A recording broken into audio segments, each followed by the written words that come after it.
Hey, Hi, Mr. how are you, President? Ingrid? I'm wonderful. Good to see you. Great to see you. Welcome to my living room. It is very stylish, as I would expect. Yes. Yeah. Okay, so let's jump right in. Let's do it.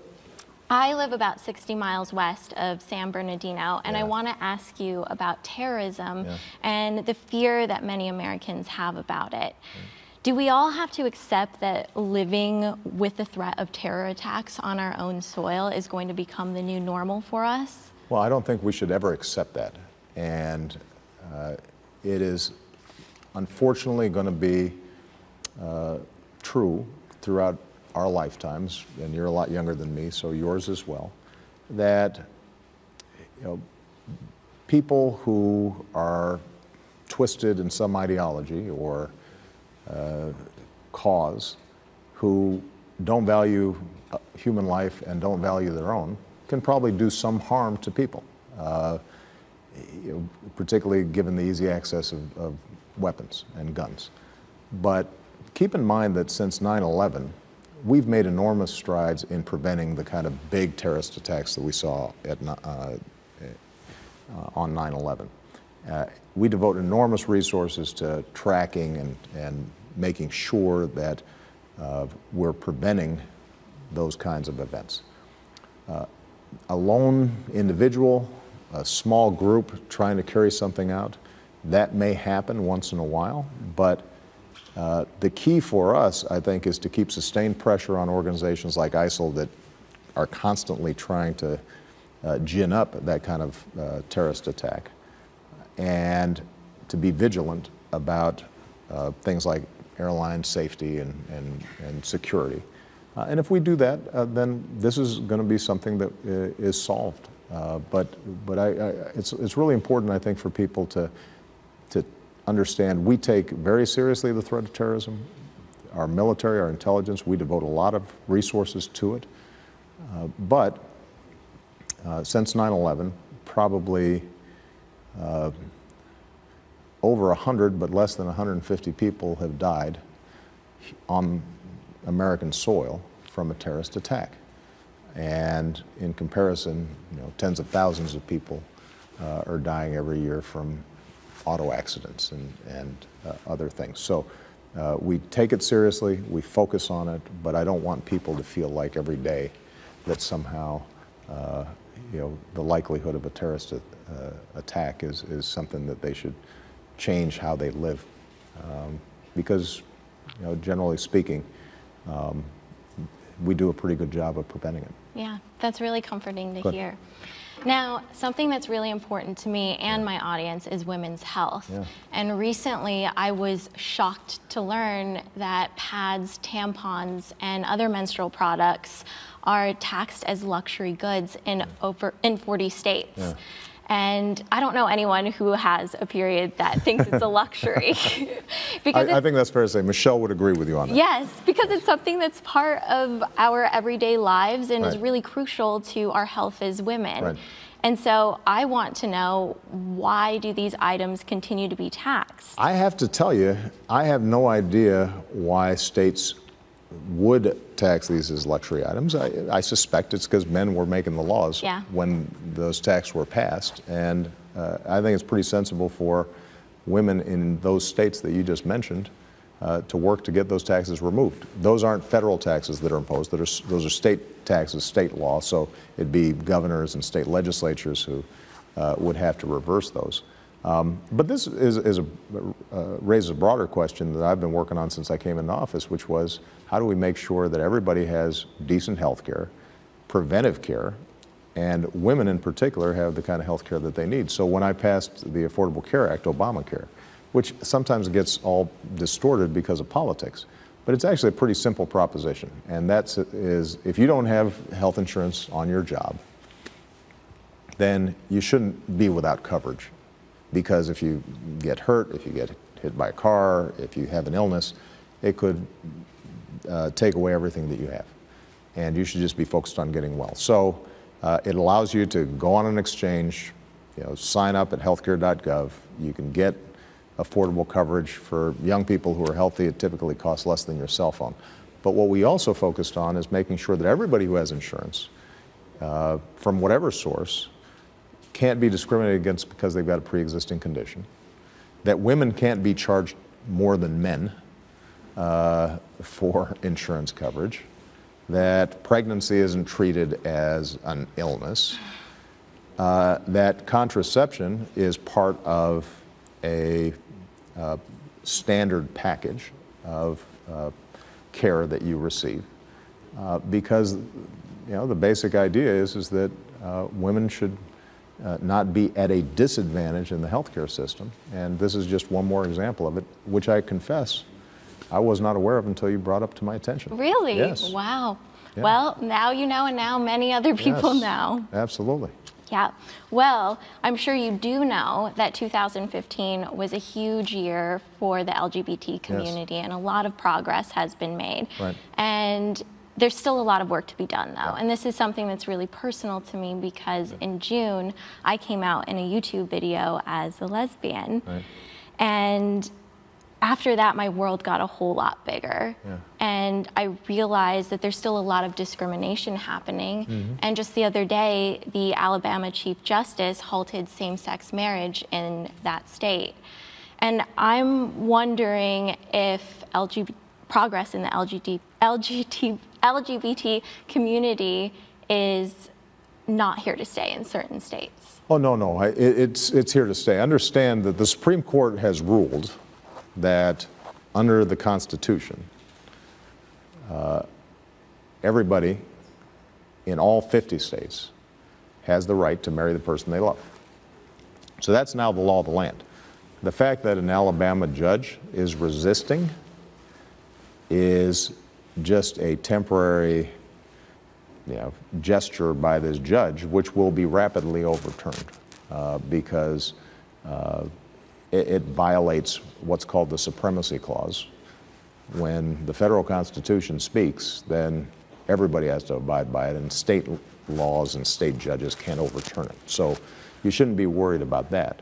I think that the process of changing people's attitudes, the process of people treating the LGBT community with full equality and respect, making sure they're not discriminated on the job or in housing or things like that, those are areas where we've still got some significant work to do.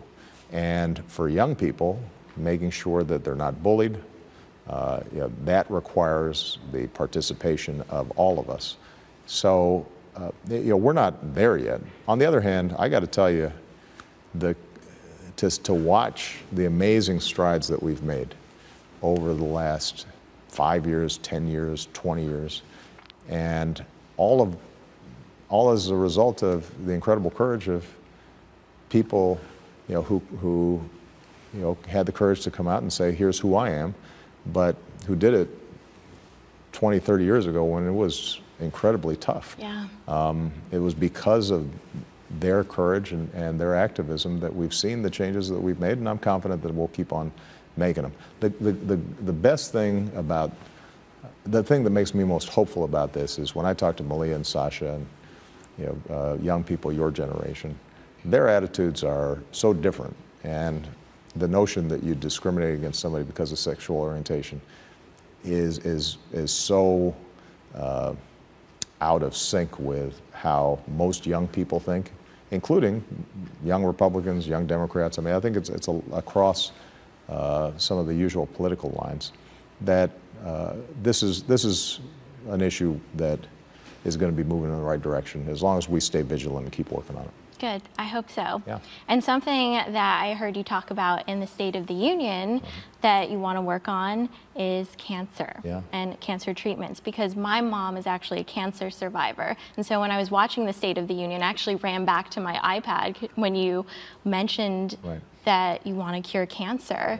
And that's a big thing to say. And I want to know, how close are we to finding a cure, and can our government really do something about it? I think we can do a lot. Look, my mom died of cancer when she was younger than I am now. It's great that your mom is a survivor. Vice President Biden obviously has just gone through a terrible situation where he lost his son to cancer, Beau Biden. Every family's been touched by this at some point.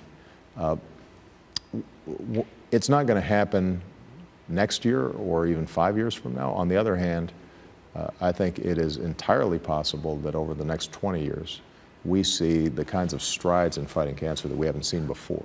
And the reason is because the human genome, our understanding of how cancer cells develop, the fact that we now recognize that different cancers may react differently to different medicines, and even the same cancer may react differently if it's in you versus it's in me, all allows us to really start honing in and breaking down the elements at the base level that creates new cures. And the key for us now is to put a lot more money into research, a lot more money into science. It's what I was talking about at the State of the Union. We've already increased the National Institutes of Health budget for this area, but we can definitely continue to do more, and I want to make sure that we sustain those levels of cancer research. If we do, I think we're going to see some really big breakthroughs soon, and obviously that would have a revolutionary impact on the lives of people every day.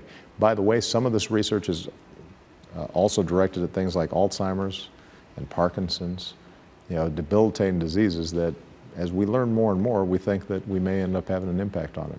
Good. Yeah. I'm really glad to hear that. Now, something that I'm really excited about is a series that I do on my channel called Sense of Self.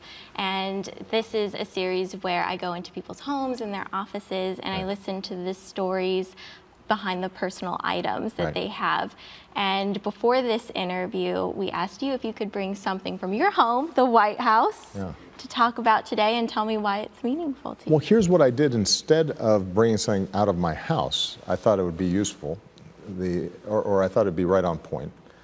So ever since I started running for office, people started handing me things when I'd speak to a crowd as Lucky Charms or keepsakes or things that meant something to them. And so now I have a habit of, I always carry around, and I have a whole bowl full of them, and I can't carry all of them around because then they'd be, but I'll pick out a few things that I just stick in my pocket to remind me of all the people I've met along the way and the stories they told me. So I'll just give you, this is what I had in my pocket today. I've got, this is rosary beads that Pope Francis gave me. Wow. That obviously means a lot to me because I so admire him, and it makes me think about peace and promoting understanding and ethical behavior. This is a little Buddha that a Buddhist monk gave me. Wow. This is a lucky poker chip that's metal. Oh wow, that's really cool. That this biker gave me.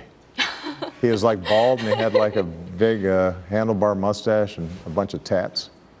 This is when I was in Iowa in 2007. So he said, "This is my lucky poker chip. You can have it." And then I got this is a Hindu little statuette of the monkey god Hanuman that a woman gave me. And I've got a Coptic cross. This is from Ethiopia. Wow. So I've got a whole bunch of this stuff. But the reason I thought it was useful to show these, because I carry these around all the time, and I'm not that superstitious, so it's not like I think necessarily I have to have them on me at all times. But it does remind me of all the different people that I've met along the way, and how much they've invested in me, and their stories and what their hopes and dreams are, so that if I feel tired or I feel discouraged sometimes, I can kind of reach into my pocket and I say, yeah, that's something, that's something I can overcome because somebody gave me this privilege to work on these issues that are going to affect them. I better get back to work. That's really touching. Yeah. Thank you so much for sharing those items Absolutely. with me. I loved it. I had more than one, though. I hope you don't mind. No, not at all. The more, the better. Thank you so much, Mr. President. I really enjoyed it. I loved this. Thank you so much. Thank you. Mr. President, to wrap up the interview today, we actually want to bring out one final set. Yes. Swoozie, you're going to roll this out. It has pictures of people that have asked you questions throughout the last 7 years in these YouTube interviews. How cool is that? Some familiar faces, Absolutely. I think. We just want to thank you. I mean, this has been a wonderful tradition that you've started. We certainly hope your successor follows in your footsteps and goes straight to the American people after the big speech. If they're smart, they will. I agree. I agree. Thanks so much, Mr. President. Really enjoyed it. Thank you so much, Steve. And thanks for the whole YouTube community for making this happen. Thank you, sir. Thank you so much. Really, it was wonderful to see you. Thank you. Thank you. Thank you. We should get a picture together, don't you think? We should. You did a selfie last year, but this year we have a 360 camera. This is even cooler. I know. All right, so how does this work? So I'll hold it, and you Okay. guys will All right, come come on. together. So I got to hold it, I'm told, right up about here. All right. All right, 1, 2, 3. All righty. It makes kind of a cool sound. It's pretty cool. It's sort of like a space-age sound, doesn't it? It is indeed. Well, if you want to go back and see the rest of this interview or watch it again, just go to youtube.com/White House. Thanks, everybody. Goodbye.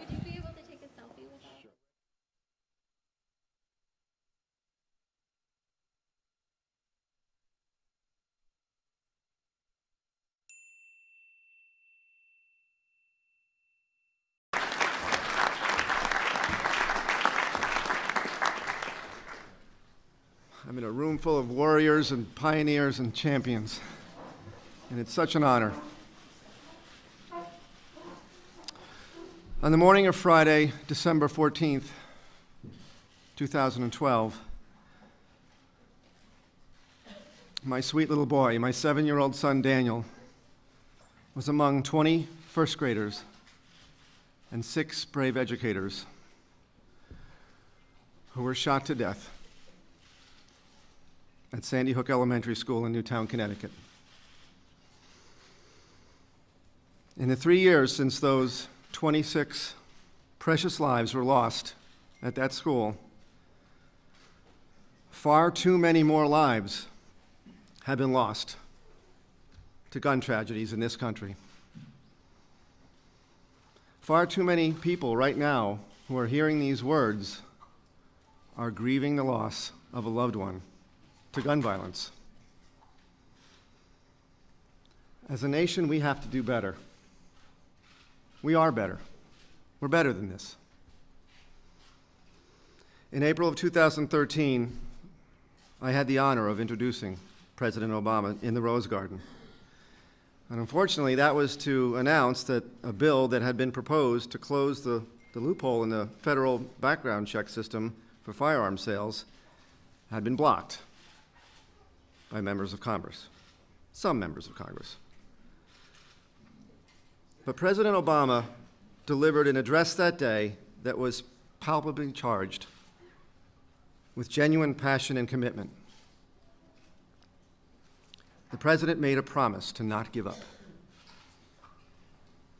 I remember standing there with my family and Vice President Biden, listening to our president speak, and our feelings of despair were replaced with feelings of hope. And I remember thinking, who's going to help him with this? That's a tall order. And so since then, I've come to know and respect and learn from many amazing individuals and organizations who are doing good, smart work in this space, and many of you are right here, right now. Many of the folks in the Gun Violence Prevention Coalition, including Sandy Hook Promise, have had numerous meetings with Vice President Biden and President Obama and their top advisors to address this issue. But we can't do it alone, and the president can't do it alone. The thing is, every gun-related death is preventable. And we need your help. We need everybody engaged in this. President Obama made a promise as an elected official and a promise as a father that he would do everything in his power to protect our nation's children, to make our communities safer, and curb the loss of life to gun violence in America. So today, we celebrate another example of how President Obama and Vice President Biden continue to keep that promise. It is with such great honor that I introduce to you the President of the United States, Barack Obama, and Vice President Joe Biden.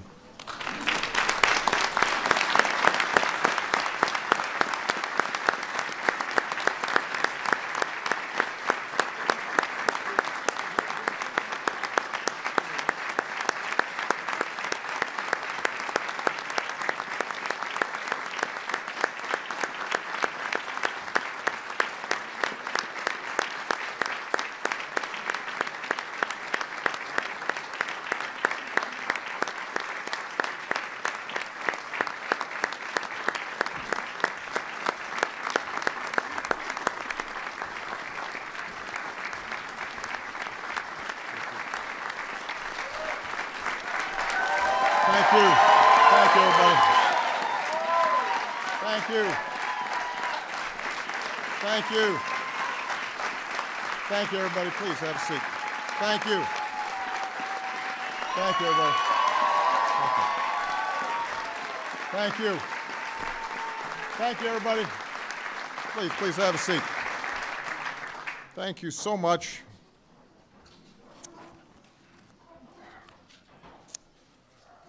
Mark, I want to thank you for your introduction. I still remember the first time we met, the time we spent together, and the conversation we had about Daniel. And that changed me that day. And my hope earnestly has been that it would change the country. Now, 5 years ago this week, a sitting member of Congress and 18 others were shot at a supermarket in Tucson, Arizona. It wasn't the first time I had to talk to the nation in response to a mass shooting, nor would it be the last. Fort Hood, Binghamton, Aurora, Oak Creek, Newtown, the Navy Yard, Santa Barbara, Charleston, San Bernardino. Too many.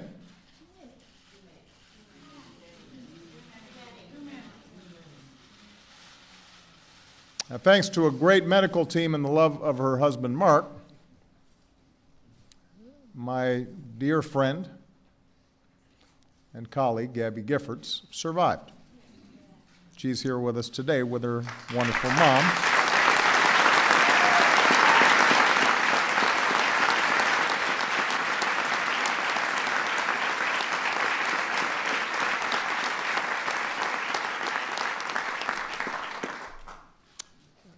This thanks to a great medical team, her wonderful husband, Mark, who, by the way, the last time I met with Mark, this is just a small aside, you may know Mark's twin brother is in outer space. He came to the office, and I said, how often are you talking to him? He says, well, I usually talk to him every day, but the call was coming in right before the meeting, so I think I may have not answered his call, which made me feel kind of bad. That's a long-distance call. So I told him, if his brother Scott is calling today, that he should take it. Turn the ringer on.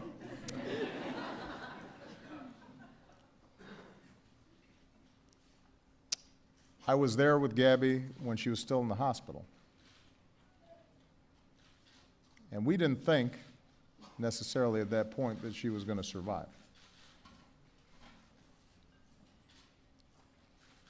And that visit, right before Memorial,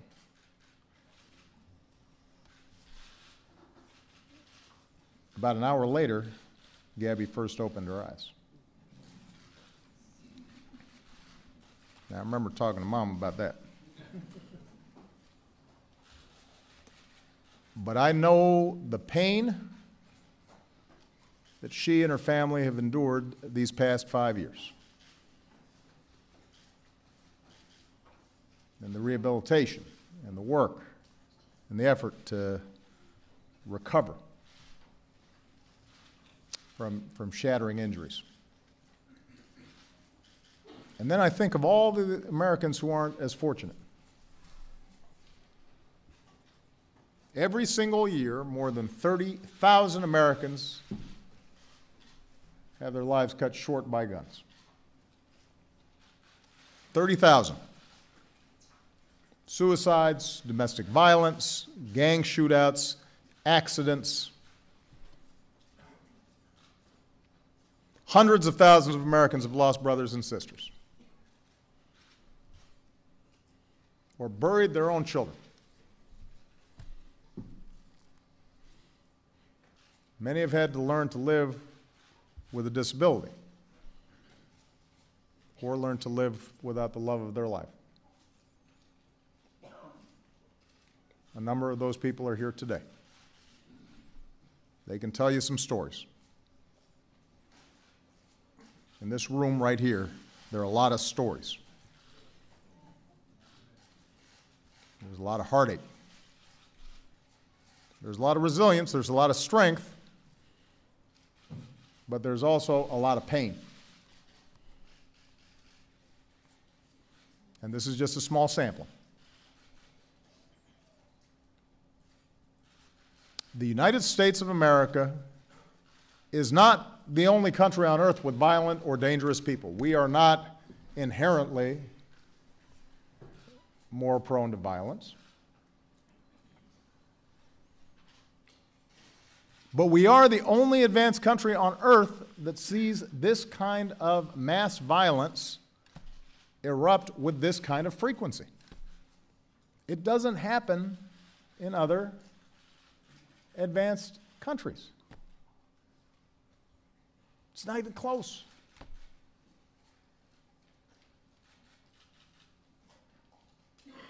And as I've said before, somehow we become numb to it and we start thinking that this is normal.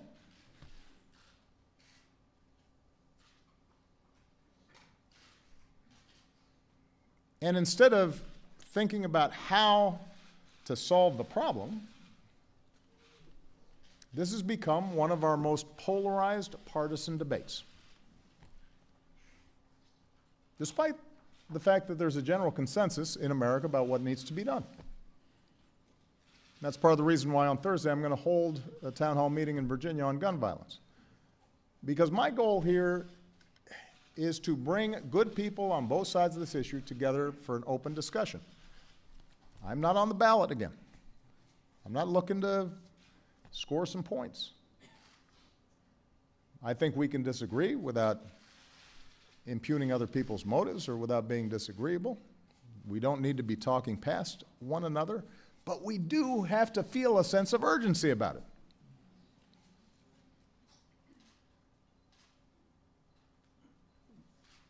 In Dr. King's words, we need to feel the fierce urgency of now. Because people are dying. And the constant excuses for inaction no longer do. No longer suffice. That's why we're here today. Not to debate the last mass shooting, but to do something to try to prevent the next one.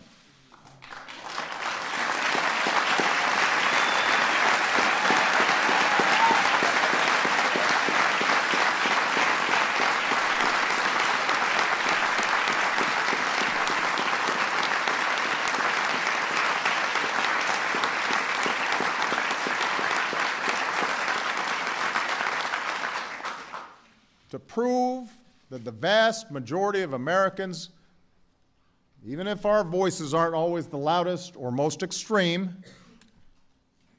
care enough about a little boy like Daniel to come together and take common sense steps to save lives and protect more of our children. Now, I want to be absolutely clear at the start. I've said this over and over again. This also becomes routine. There's a ritual about this whole thing that I have to do. I believe in the Second Amendment. It's there written on the paper. It guarantees a right to bear arms. No matter how many times people try to twist my words around, I taught constitutional law. I know a little bit about this. I get it.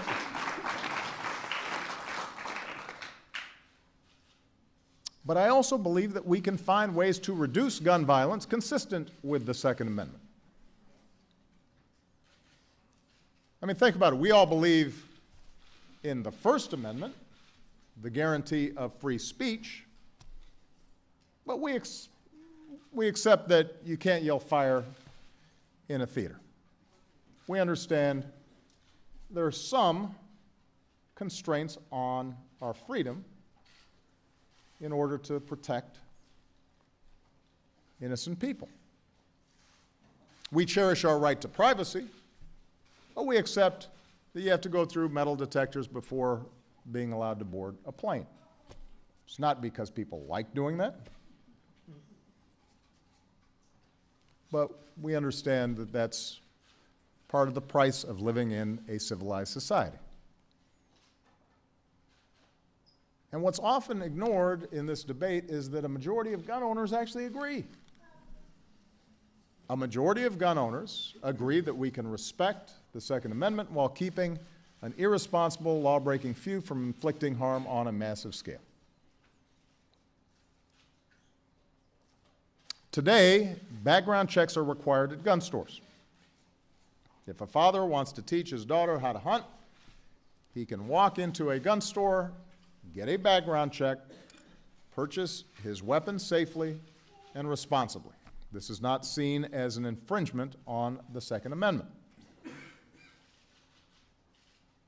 Contrary to the claims of what some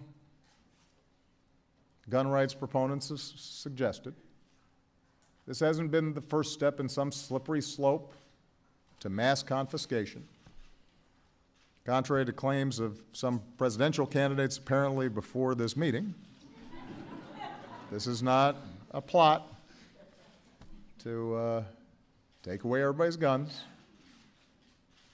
You pass a background check, you purchase a firearm.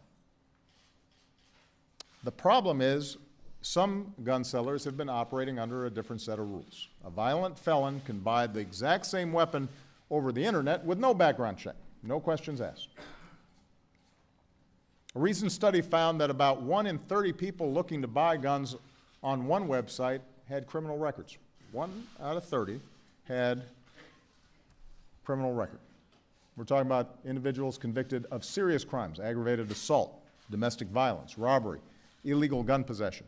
People with lengthy criminal histories buying deadly weapons, all too easily.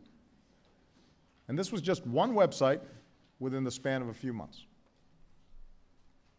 So we've created a system in which dangerous people are allowed to play by a different set of rules than a responsible gun owner who buys his or her gun the right way and subjects themselves to a background check. That doesn't make sense. Everybody should have to abide by the same rules. Most Americans and gun owners agree.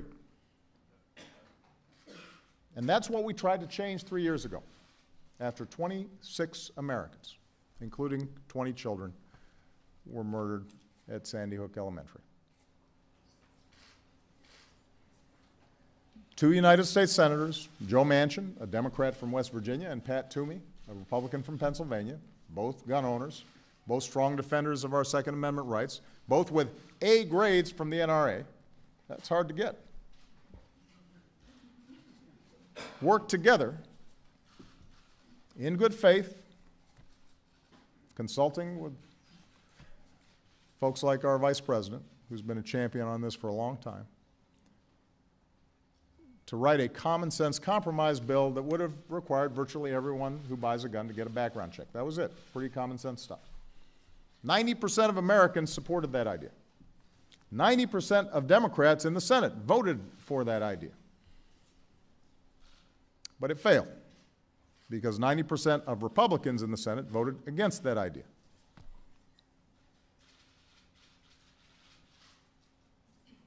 How did this become such a partisan issue? Republican President George W. Bush once said, "I believe in background checks at gun shows or anywhere to make sure that guns don't get into the hands of people that shouldn't have them." Senator John McCain introduced a bipartisan measure to address the gun show loophole, saying, "We need this amendment because criminals and terrorists have exploited and are exploiting this very obvious loophole in our gun safety laws." Even the NRA used to support expanded background checks. And by the way, most of its members still do. Most Republican voters still do. How did we get here? How did we get to the place where people think requiring a comprehensive background check means taking away people's guns?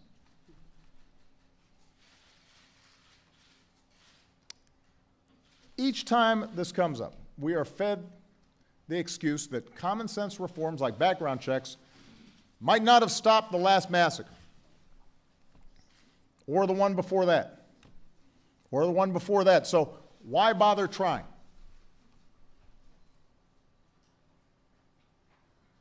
I reject that thinking.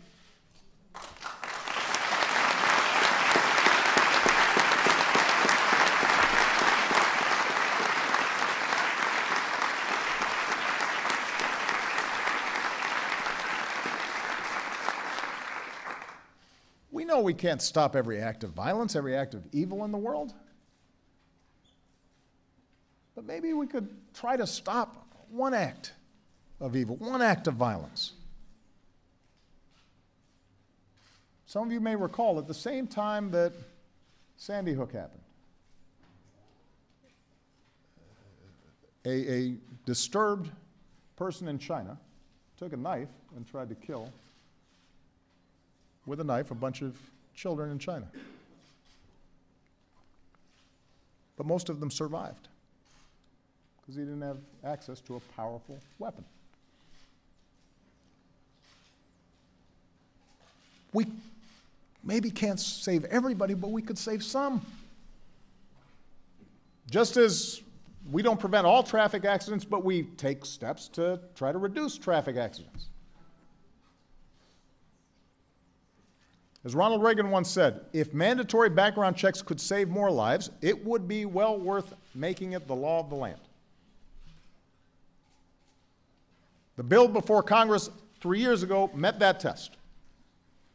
Unfortunately, too many senators failed theirs.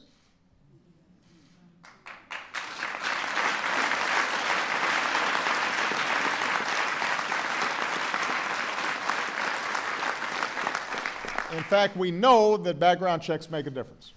After Connecticut passed a law requiring background checks in gun safety courses, gun deaths decreased by 40%. 40%.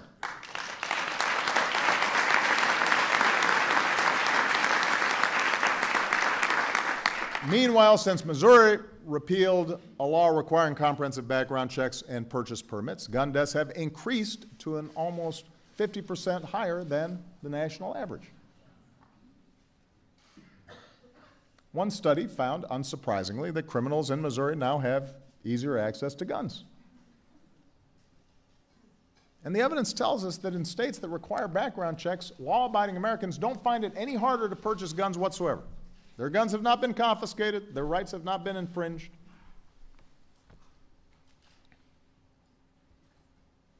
And that's just the information we have access to.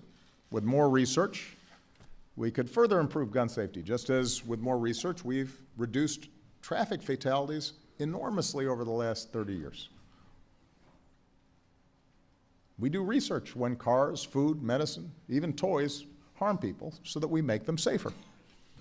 And you know what? Research, science, those are good things. They work. They do.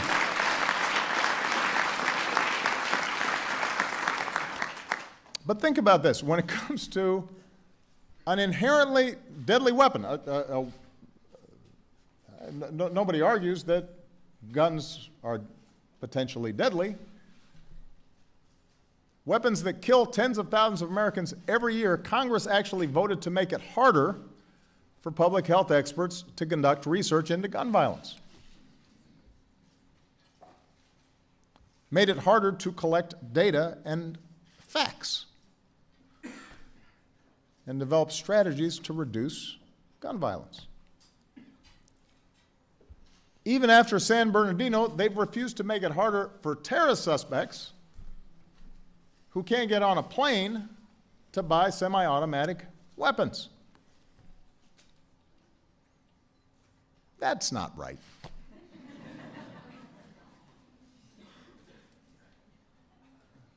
That can't be right.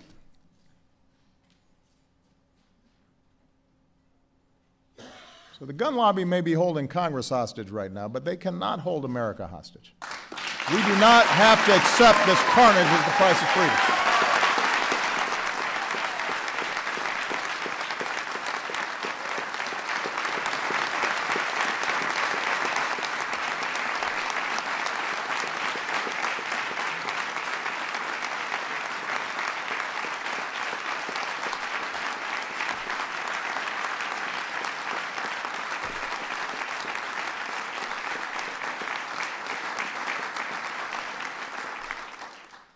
Now, I want to be clear, Congress still needs to act.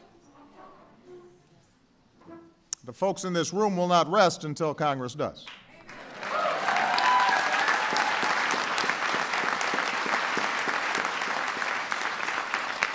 Because once Congress gets on board with common sense gun safety measures, we can reduce gun violence a whole lot more. But we also can't wait. Until we have a Congress that's in line with the majority of Americans, there are actions within my legal authority that we can take to help reduce gun violence and save more lives. Actions that protect our rights and our kids.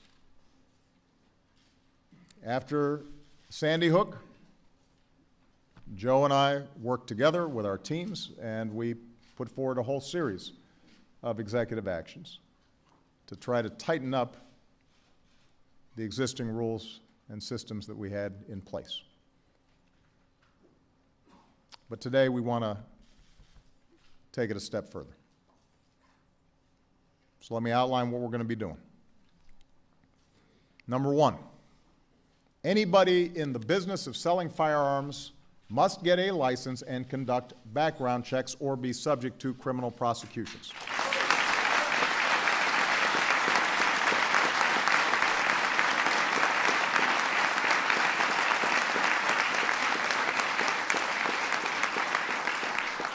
It doesn't matter whether you're doing it over the internet or at a gun show. It's not where you do it, but what you do. We're also expanding background checks to cover violent criminals who try to buy some of the most dangerous firearms by hiding behind trusts and corporations and various cutouts. We're also taking steps to make the background check system more efficient. Under the guidance of Jim Comey and the FBI and our Deputy Director, Tom Brandon at ATF, we're going to hire more folks to process applications faster, and we're going to bring an outdated background check system into the 21st century.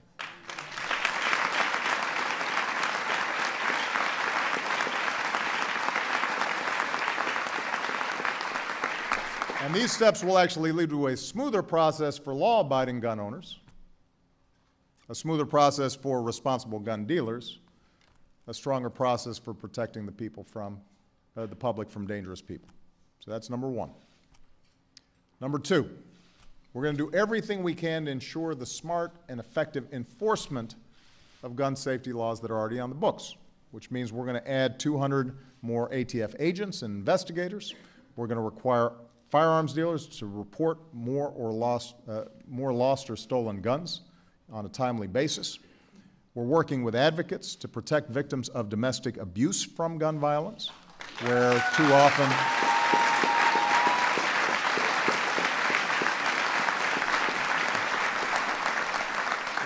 often people are not getting the protection that they need.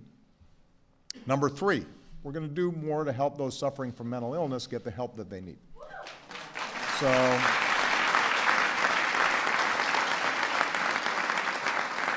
high-profile mass shootings tend to shine a light on those few mentally unstable people who inflict harm on others, but the truth is that nearly 2 in 3 gun deaths are from suicides. So a lot of our work is to prevent people from hurting themselves. That's why we made sure that the Affordable Care Act, also known as Obamacare, finally, that law made sure that treatment for mental health was covered the same as treatment for any other illness. And that's why we're going to invest $500 million to expand access to treatment across the country.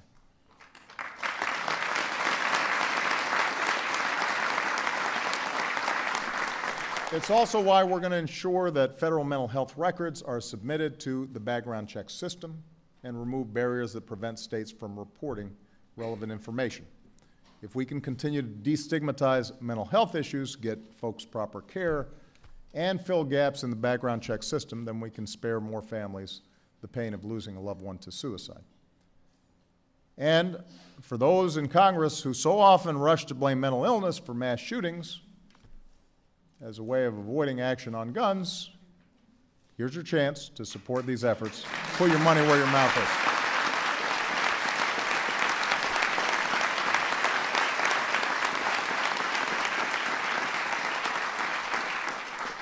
Number 4, we're going to boost gun safety technology.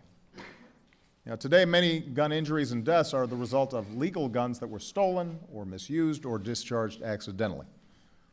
In 2013 alone, more than 500 people lost their lives to gun accidents, and that includes 30 children younger than 5 years old. Now, in the greatest, most technologically advanced nation on earth, there is no reason for this. We need to develop new technologies that make guns safer. If we can set it up so you can't unlock your phone unless you got the right fingerprint, why can't we do the same thing for our guns?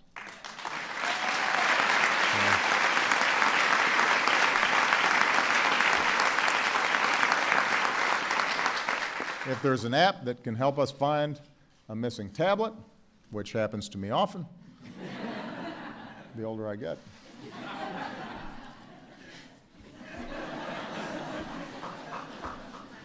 If we can do it for your iPad, there's no reason we can't do it with a stolen gun. If a child can't open a bottle of aspirin, we should make sure that they can't pull a trigger on a gun. All right?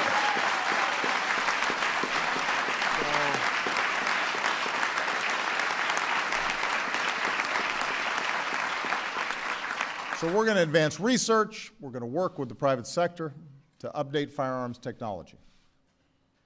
And some gun retailers are already stepping up by refusing to finalize a purchase without a complete background check, or by refraining from selling semi-automatic weapons or high-capacity magazines.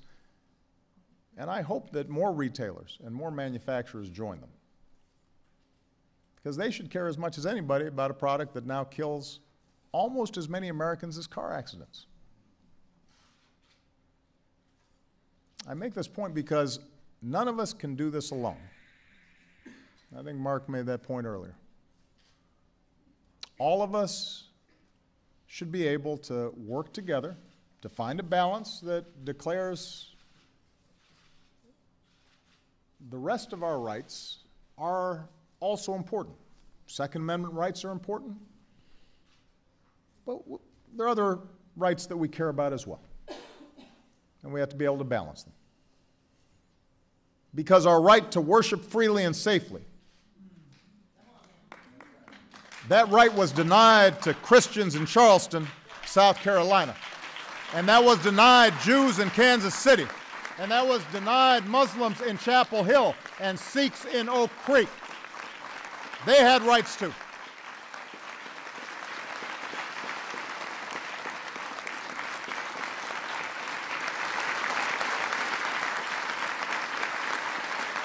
Our right to peaceful assembly.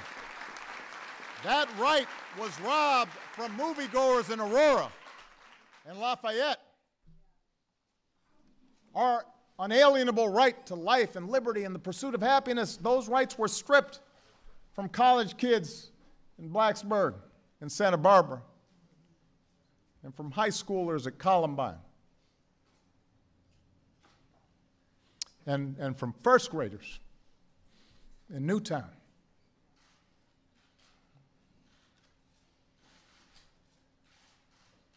First graders.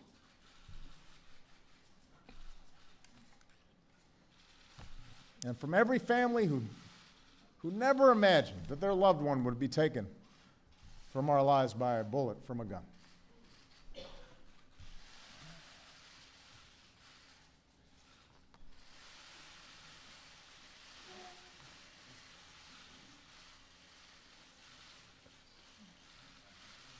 Every time I think about those kids, it gets me mad. And by the way, it happens on the streets of Chicago every day.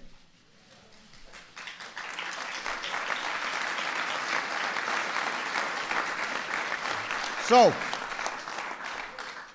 all of us need to demand a Congress brave enough to stand up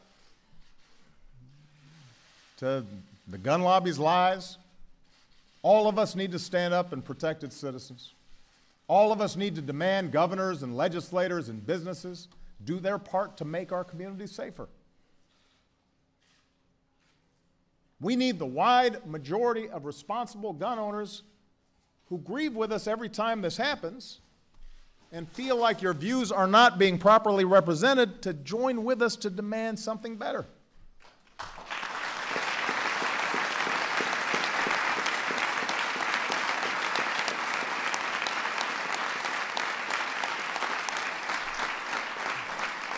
And we need voters who want safer gun laws and who are disappointed in leaders who stand in their way to remember come election time.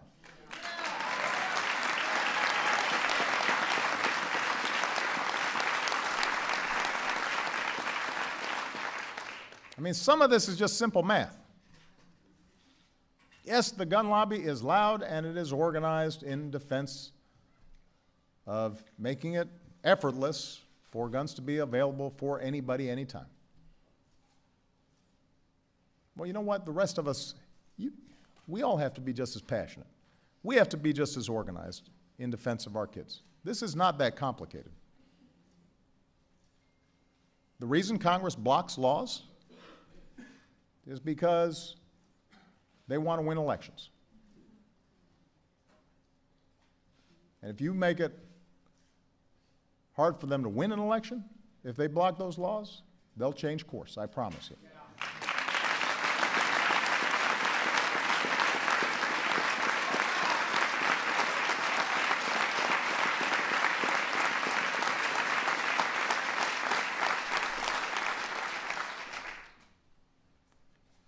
And yes, it will be hard.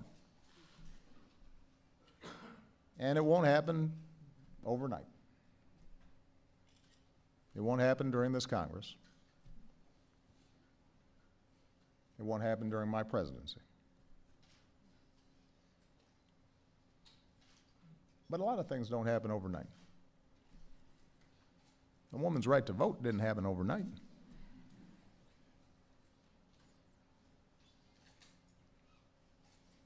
The liberation of African Americans didn't happen overnight. LGBT rights, that was decades worth of work. So just because it's hard, that's no excuse not to try. And if you have any doubt as to why you should feel that fierce urgency of now, think about what happened 3 weeks ago. Xavion Dobson was a sophomore at Fulton High School in Knoxville, Tennessee. He played football, beloved by his classmates, and his teachers. His own mayor called him one of their city's success stories. The week before Christmas, he headed to a friend's house to play video games. He wasn't in the wrong place at the wrong time. He hadn't made a bad decision. He was exactly where any other kid would be. Your kid. My kids. And then gunmen started firing. And Xavion, who was in high school, hadn't even gotten started in life, dove on top of 3 girls to shield them from the bullets. And he was shot in the head. And the girls were spared. He gave his life to save theirs. An act of heroism a lot bigger than anything we should ever expect from a 15-year-old.